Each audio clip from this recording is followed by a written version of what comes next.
Vous écoutez Bretagne 5, il est 8h16. Bretagne 5, l'invité de la matinale. Et notre invité politique ce matin, ce lundi matin, est Armelle de Lesquen, membre du bureau des Républicains d'Ille-et-Vilaine, en charge de la campagne des Européennes pour le nord du département. Il est également conseiller municipal délégué à Saint-Malo. Il a fait la route pour être avec nous en direct ce matin dans la matinale. Je l'en remercie. Bonjour. Bonjour. Alors on va parler ce matin de politique et des Européennes. On le dit tous, nous les journalistes, dernière ligne droite de ces européennes, une campagne qui a été, on l'aura compris, assez éprouvante pour tous les candidats, dans un climat, on y reviendra sur le climat tout à l'heure, qui n'a pas été simple non plus, avec des listes un peu à la peine. C'est le cas de celle de François-Xavier Bellamy que vous soutenez. Qu'est-ce qui fonctionne pas? Pourquoi il n'arrive pas à percer? Alors déjà, ce qui ne fonctionne pas, alors je ne sais pas, ce qui ne fonctionne pas précisément, c'est multifactoriel évidemment, mais déjà je pense qu'il y a un gros sujet sur l'intérêt que nos concitoyens portent à la campagne des européennes. C'est à mon sens le premier point, c'est comment est-ce qu'on réussit à fédérer et à intéresser nos citoyens, nos concitoyens, en leur expliquant que les européennes sont une élection très importante et que c'est même peut-être la plus importante des élections. On oublie que près de 90% des lois sont en fait des transfuges de décrets européens qui s'appliquent aux États. Et donc, voter pour les députés européens est fondamental pour l'avenir de nos sociétés. Alors après, concernant François-Xavier Bellamy, je pense que déjà les sondages sont une chose et la réalité en est une autre. Donc on reste prudent. Je suis prudent. Et puis je pense que effectivement, oui, il y a beaucoup de listes. On a le Rassemblement national notamment. Vous avez évidemment Valérie Hayer qui sont devant, qui bénéficient probablement, notamment sur le Rassemblement national, un espèce de ras-le-bol des Français qui se disent, eh bien, puisque on n'a pas tout essayé, on n'a jamais voté Rassemblement national, eh ben on va essayer. Ce que je leur dis d'ailleurs, c'est que c'est faux. Vous voyez, pas plus tard que ce week-end, je tractais et j'avais ce discours de la part de certaines personnes qui me disaient, nous, on va voter Rassemblement national parce que on en a marre et on veut que ça change. Je leur dis, mais vous savez qui a gagné les élections européennes il y a 5 ans? Ah non, non. Ben, c'est le Rassemblement national, vous savez, et largement. Ah bon. Et il y a 10 ans, vous savez aussi? Non plus. C'est le Rassemblement national aussi. Et donc je pense que les Français se trompent, pensent qu'en votant au Rassemblement national, ils verront un changement profond. C'est faux. C'est faux parce qu'en réalité, ce qui se passe, c'est que le Rassemblement national, au sein du Parlement européen, n'a pas beaucoup agi, malgré le fait qu'ils étaient très nombreux. Et donc, voilà, je pense qu'on pâtit un petit peu de tout ça. Mais encore une fois, la dernière ligne droite est là, et c'est pour ça qu'on est tous engagés et qu'on y croit. Parce que je suis convaincu que la campagne de François-Xavier Bellamy est très bonne et puis surtout son programme est le seul qui soit véritablement en phase avec les réalités et les attentes de nombreux Français. On l'annonce en tout cas comme un programme pragmatique. On va en détailler quelques lignes tout à l'heure. On ne pourra pas tout balayer évidemment en 28 minutes d'interview. Néanmoins, on a l'impression quand même que cette campagne des Européennes, nonobstant le climat, et là je vais y revenir dans un instant, mais on a l'impression que c'est un premier tour, une forme de primaire de l'élection présidentielle. Oui, peut-être. Après, c'est le piège dans lequel il ne faut pas tomber. Ce ne sont pas des élections présidentielles. C'est très différent. On vote pour une liste. Mais c'est vrai que peut-être que les Français, et d'ailleurs, je les comprends, ont tendance à vouloir mettre tout sur le même pied, sur le même plan et se dire, on en a marre, qu'on aille à droite ou complètement à gauche, on veut que ça change et donc on va voter pour des gens qui ne sont pas, entre guillemets, du clan habituel des politiques de gouvernement et donc on s'oriente vers de l'extrême droite ou surtout vers de l'extrême gauche. Moi, je vais vous dire, ce qui m'inquiète beaucoup, c'est l'extrême gauche qui propose un modèle de société qui est très inquiétant. Qui propose un modèle de société où la place de la France, à mon sens, n'est pas bonne. On a une remise en cause permanente du rôle de la France. Je craint que beaucoup d'ailleurs de ces militants n'aiment pas beaucoup la France. Et c'est inquiétant parce que au sein de l'Union européenne, des parlements, de la Commission, si vous n'êtes pas capable de défendre votre pays pour permettre à vos citoyens de mieux vivre, eh bien, je pense que vous tombez dans un piège parce que les autres parlementaires des autres pays, eux défendent au sein de l'Union européenne leur nation. Et donc, si on n'est pas capable d'aimer notre nation et de la défendre au sein de l'Union européenne, l'idée n'est pas d'être contre les autres. L'idée, c'est d'apporter au sein des institutions notre spécificité française et donc de pouvoir justement porter une parole de conviction. Et c'est d'ailleurs ce que fait François-Xavier Bellamy. Mais voilà, encore une fois, à gauche, c'est pas ce qui se passe et pourtant beaucoup de gens se disent c'est eux qui vont nous aider et c'est eux qui vont porter notre voix. Ils se trompent.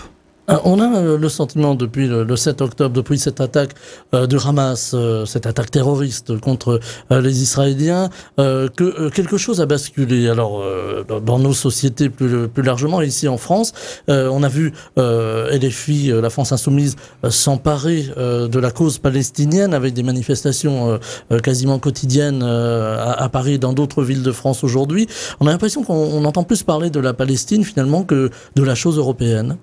Oui, là aussi, on est dans des postures. Alors, c'est dramatique ce qui se passe actuellement, évidemment, dans la bande de Gaza.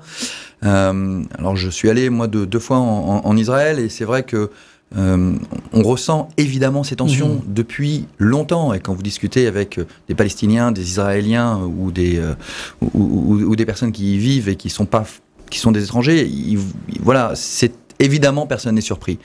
Ce qui est dramatique dans cette histoire, c'est que on est binaire bien souvent, et notamment LFI ou autres, on est 100% à soutenir une population palestinienne qui souffre, évidemment, mais de manière dramatique, c'est sûr et certain. Et en fait, en prenant fait et cause pour la Palestine, en réalité, ils soutiennent le Hamas. Et en parallèle, évidemment, on tape sur les Israéliens qui se défendent suite à ce qui s'est passé en octobre dernier. Et ça, on l'oublie. Et donc, là où on devrait être, à mon sens, dans une logique de discernement, où on devrait essayer de comprendre comment on peut aller de l'avant et comment on peut finalement mettre une certaine pression sur le Hamas pour qu'il libère les otages, parce qu'il ne faut pas oublier qu'il y a encore des centaines d'otages et d'enfants, familles qui sont prisonniers au sein du Hamas et qui sont probablement traités de manière très rude. Et en parallèle, évidemment, vous avez un Benyamin Netanyahou qui est suivi par toute une troupe de personnes qui veulent se venger et on peut les comprendre sous certains points. Je ne cautionne pas évidemment la vengeance, mais je dis que cette vengeance existe et donc ça crée d'énormes tensions. Et c'est ça qui est très compliqué sur ce conflit, c'est que, encore une fois, beaucoup de gens au sein de nos politiques sont sur des postures en étant soit tout gris, soit tout blanc, soit tout noir. Non, je pense que malheureusement la vérité elle est un peu au milieu et qu'il faut être capable de comprendre les interactions, les positions de chacun et que notre outil diplomatique, qui d'ailleurs, je suis convaincu, est particulièrement impliqué, et lui n'est pas naïf sur ce qui se passe, puisse œuvrer et essayer de trouver une solution la plus raisonnable possible. Voilà, nuancé, toujours et encore. On entend des voix à droite, chez LR, on les entend aussi chez Reconquête ou encore le Rassemblement National, des voix qui pointent du doigt la France Insoumise, et particulièrement Jean-Luc Mélenchon sur ses prises de position, sur cette culture du chaos, en tout cas c'est le terme employé. Là aussi c'est quelque chose d'inquiétant avec ce climat, là encore. Ah oui, vous l'avez encore vu la semaine dernière à l'Assemblée nationale avec ce député qui brandit un drapeau palestinien. J'ai envie de poser la question, là, à quoi ça sert? Quel est l'intérêt de faire cet esclandre? Ce qui se passe, c'est effectivement qu'on est face à une extrême gauche, LFI ou autre, on peut mettre aussi un peu parfois les écologistes sur certains points qui prennent des positions qui, à mon sens, sont extrémistes. Eh bien, ils veulent exister et ils ont choisi un espèce d'étendard qui est dangereux. Il y a une espèce de de fonctionnement avec notamment avec l'islamisme en France, faut pas le nier, qui est inquiétante, Il y a l'ombre des frères musulmans. Hein. Évidemment. Et puis je ne sais pas si c'est une naïveté ou un calcul politique, mais je peux vous dire que on est tous convaincus que les frères musulmans ou l'islamisme ne partagent pas un quart des idées politiques de la France insoumise. Ce n'est absolument pas leur tasse de thé, je dirais. Le traitement, voilà, la manière dont la femme peut être traitée, les attentes de la France insoumise sur plein de sujets de société en France, une certaine liberté. Je pense, on peut parler de l'homosexualité, on peut parler effectivement de la place de la femme, on peut traiter parler de la liberté des gens. Je pense qu'ils ne partagent pas du tout des points communs. Donc c'est très étonnant. Je pense que c'est éminemment politique. C'est un calcul électoraliste, finalement. J'en suis persuadé, oui, j'en suis persuadé. On le voit tous.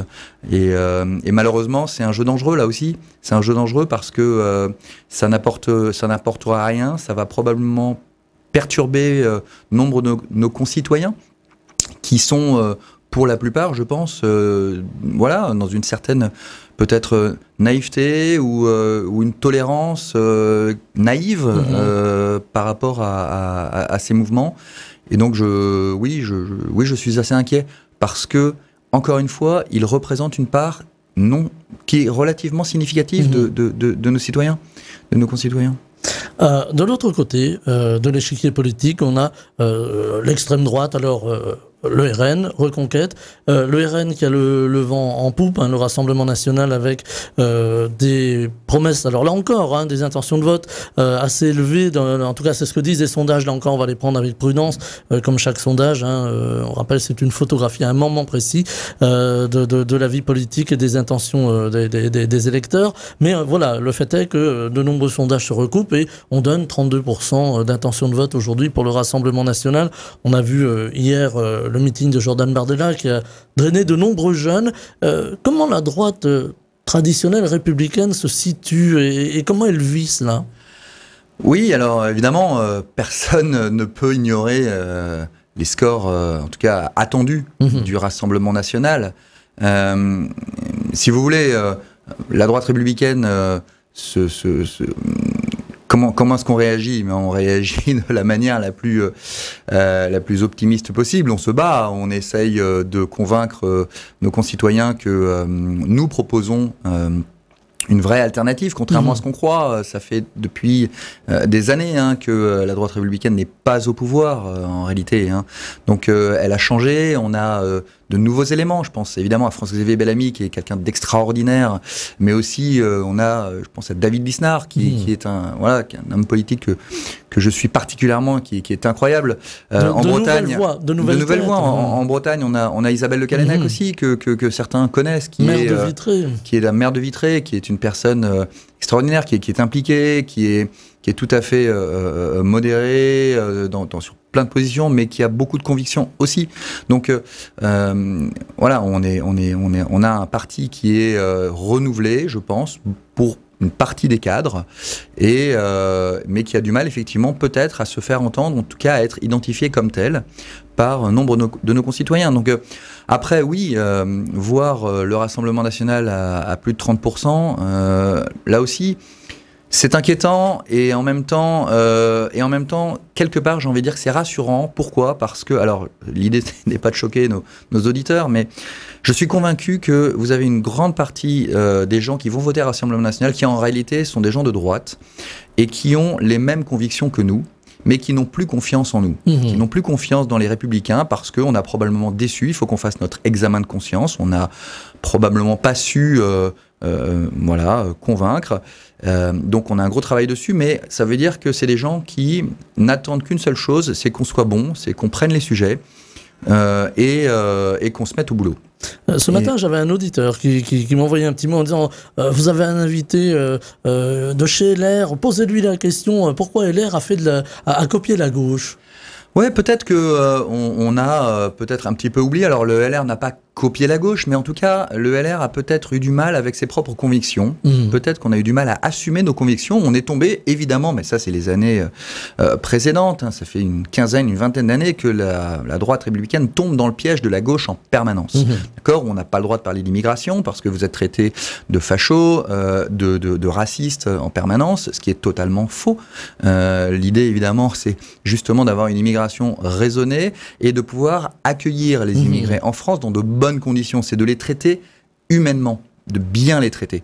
Et ce n'est absolument pas ce que propose par exemple la gauche qui veut une immigration massive, mais avec des gens qui seront évidemment dans des situations dramatiques, maltraités. On peut parler de tous les gens qui arrivent dans nos banlieues françaises et qui sont dans des logements qui sont insalubres ou autres, parce qu'on n'a pas les moyens aujourd'hui, parce que les Français, je suis désolé, mais payent déjà beaucoup d'impôts et ne peuvent pas accueillir plus qu'aujourd'hui. Donc nous, on est sur là aussi sur ce discernement par rapport à l'immigration qui, évidemment, sur un certain point, et j'entends là aussi, moi je suis chef d'entreprise, mais on entend notamment des restaurateurs ou autres qui disent on a besoin d'immigration pour notamment sur des postes de cuisiniers, de serveurs ou autres. Donc la main-d'œuvre finalement. Une partie de la main-d'œuvre. Évidemment, l'idée n'est pas de tout fermer, mais l'idée est que ce soit contrôlé, d'accord, et que ce soit voilà, suffisamment supportable pour le pays, qu'on puisse bien les accueillir.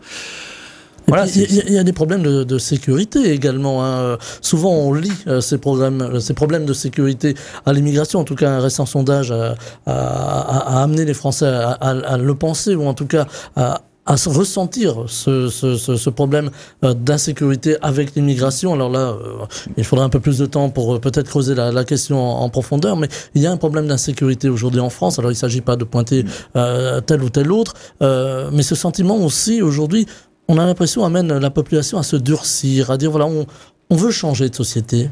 Oui, probablement, et on peut en comprendre certains qui vivent dans des endroits qui sont des endroits où l'insécurité règne en permanence, qui ne peuvent pas élever leurs enfants dans de bonnes conditions, qui ont peur avant d'aller prendre leur voiture le matin parce qu'ils ne savent pas si elle ne va pas avoir été rayée, abîmée, caillassée ou autre. Donc oui, on les comprend. Alors après, évidemment que le lien entre l'immigration et l'insécurité existe. Je veux dire, on est encore dans une naïveté, et là, pendant des années, on nous a interdit de le dire. Mais ça ne veut pas dire que les immigrés sont tous des gens qui sont irresponsables et qui sont tous des racailles. Ce n'est absolument pas ça. C'est de dire qu'il y a une partie de la population immigrée qui fait une grande partie de l'insécurité. Pourquoi ? Parce que on a ouvert effectivement les vannes peut-être de manière trop importante, sans avoir cette capacité à bien les intégrer et en faire des Français. Il y a eu une forme de dérapage. Il y a eu probablement une forme de dérapage, une forme de naïveté, et encore une fois, vous savez, c'est très étonnant parce que aux États-Unis, par exemple, moi je reviens des États-Unis où j'ai habité encore l'année dernière. Quand vous avez des gens qui sont immigrés, qui arrivent aux États-Unis, la première chose qu'ils font, c'est qu'ils vont acheter un drapeau américain et ils vont le mettre devant chez eux. Ils sont très fiers de devenir américains, d'accord ? Vous imaginez en France ? En France, moi je me bats, par exemple, quand je vois des drapeaux français qui sont dans un état de délabrement, déchirés partout, français, dans plein de bâtiments publics, les drapeaux sont en lambeaux, enfin bref, mais passons. En tout cas, ce que je veux dire par là, c'est que quand vous êtes immigré, que vous arrivez aux États-Unis, les Américains sont tellement fiers et tellement patriotes de ce qu'ils sont que vous n'avez, vous, qu'une seule ambition en tant qu'immigré, c'est de devenir américain parce que vous voulez faire partie de cette nation et vous allez l'aimer. Vous allez probablement d'ailleurs transmettre cet amour du pays à vos enfants. C'est pas la haine des autres, c'est juste l'amour de votre pays. En France, on a perdu ça. En France, quand on est à dire qu'on aime la France, quelqu'un qui dit fier d'être français est tout de suite pris pour un facho. Vous voyez, le terme fier d'être français, ça deviendrait repris par comme si d'ailleurs la France avait un passé fasciste, ce que nous n'avons absolument jamais eu. Donc en plus, on est là-dessus. Et alors je pense que c'est évidemment corrélé avec le fait que les immigrés, quand ils arrivent en France, certains n'ont pas le sentiment de devoir aimer la France, puisque les Français, eux-mêmes ne l'aiment pas beaucoup. En tout cas, nos politiques ne nous montrent pas, et notamment la gauche et l'extrême gauche, ne nous montrent pas que la France est un pays, je dirais, digne d'être aimé et digne d'amour. Avec justement ce sentiment d'être français, mais dans la campagne européenne, on a des idées qui s'affrontent sur les territoires. Alors, est-ce qu'on reste sur le territoire national? Je connais déjà un petit peu votre réponse, mais je vous pose la question quand même sur une notion de territoire national, une Europe des États, ou est-ce qu'il faut basculer vers le fédéralisme? Ah bah là oui, je suis pour une Europe des nations. Encore une fois, je pense que beaucoup d'ailleurs d'autres nations européennes sont pour une Europe des nations. Nous avons une spécificité française. Nous ne sommes pas des Italiens, nous ne sommes pas des Espagnols, et pour autant, on a envie de travailler ensemble sur un projet commun. Et moi, je suis d'une génération qui est profondément européenne. Je veux dire, j'ai voyagé beaucoup, j'ai fait mes études en Espagne, au Royaume-Uni, j'ai été en Allemagne aussi. Je suis profondément européen, je suis profondément convaincu du fait que l'Europe est importante. Je veux dire, encore une fois, quand vous êtes aux États-Unis, vous parlez pas en tant que Français, vous parlez en tant qu'Européen. Si vous voulez peser un petit peu dans une discussion sur des sujets économiques ou autres.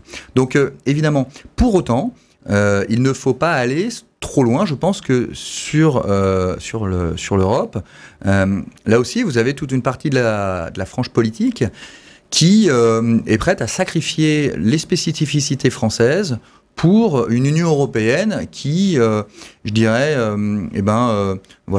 lisserait toutes nos différences sans prendre en considération notre culture. Et c'est pas un gros mot de dire ça. Et je pense que on le voit bien, par exemple, même en Bretagne, on a une culture bretonne, et pourtant les Bretons ne sont pas anti-français, ils sont profondément français.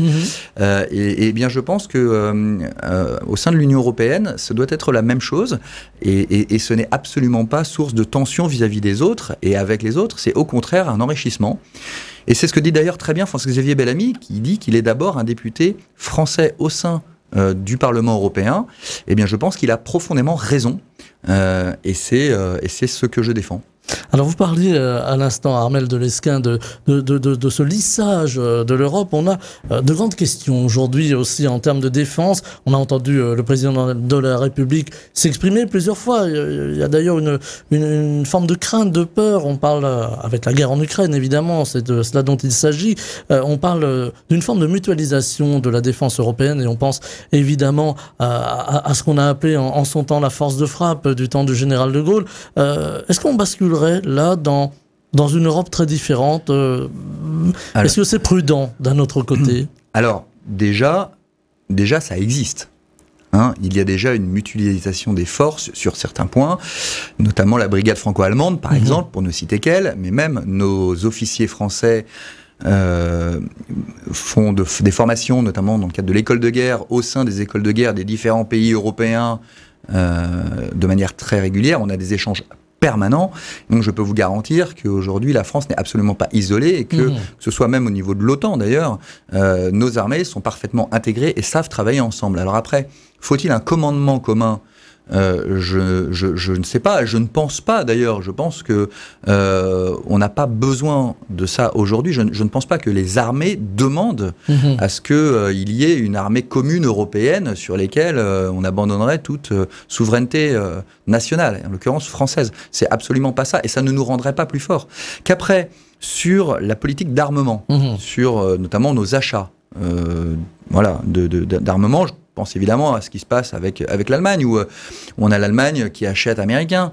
La Belgique également. La Belgique, on a beaucoup de pays européens. Alors, là aussi, c'est compliqué parce que vous avez d'autres raisons. Vous avez évidemment aussi la capacité de nos industriels français à fournir. Je pense notamment à Dassault Aviation, qui aujourd'hui produit les Rafales de manière, je crois que c'est 2 ou 3 par mois, ce qui est compliqué. La cadence, il est compliqué d'avoir une cadence supérieure. Vous voyez, aujourd'hui, pourquoi? Parce que pendant des années, on n'a pas investi dans notre industrie de défense. On paye aussi les pots cassés d'années, voire de décennies, de désinvestissement massif de notre industrie de défense. Et aujourd'hui, quand on doit monter en cadence, eh bien c'est compliqué.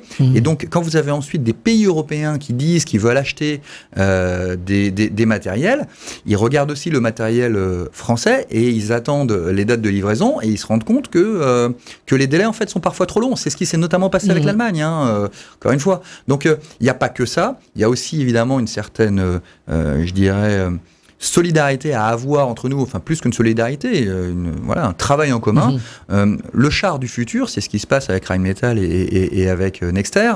Donc voilà, encore une fois, je ne pense pas qu'il faille aller forcément plus loin dans une armée européenne qui supprimerait toutes les spécificités de nos pays, mais je pense qu'il faut qu'on investisse plus, effectivement, dans nos industries, oui, ça c'est sûr.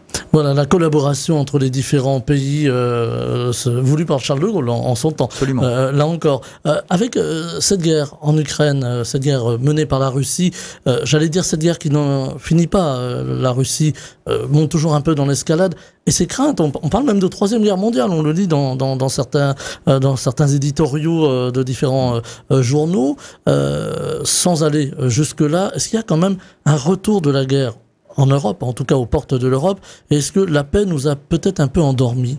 Alors ça, j'en suis de toute façon persuadé, mais il suffit de le voir. Oui, la guerre est aux frontières de l'Europe. Évidemment que l'Ukraine est une barrière face à une hégémonie russe. Alors là aussi, c'est très compliqué. La guerre en Ukraine, je suis loin d'être un expert. Pourquoi est-ce que la Russie a décidé d'envahir l'Ukraine?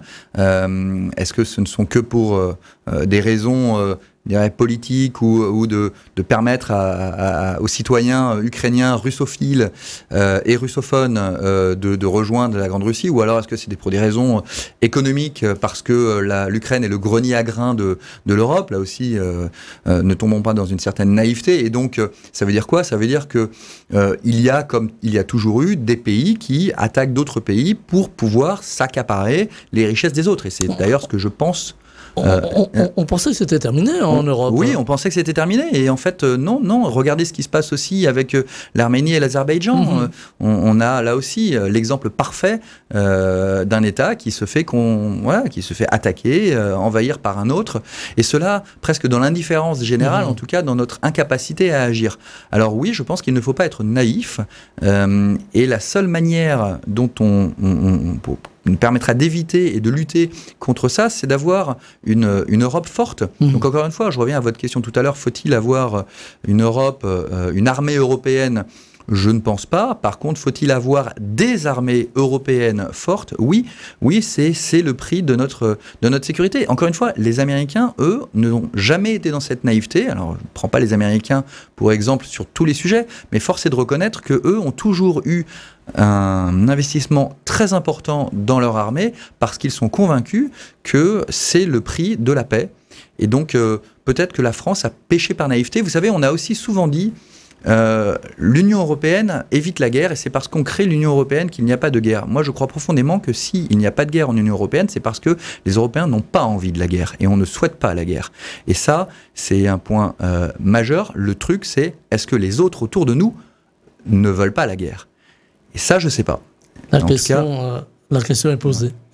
Il nous reste une toute petite poignée de secondes. Je voulais vous entendre là sur quelque chose d'un peu plus politique et on va vraiment faire très vite. Le président de la République a annoncé hier, un petit peu à la surprise générale, qu'il s'exprimerait jeudi, le 6 juin, sur les affaires internationales et sur la commémoration du 80e anniversaire du débarquement en Normandie.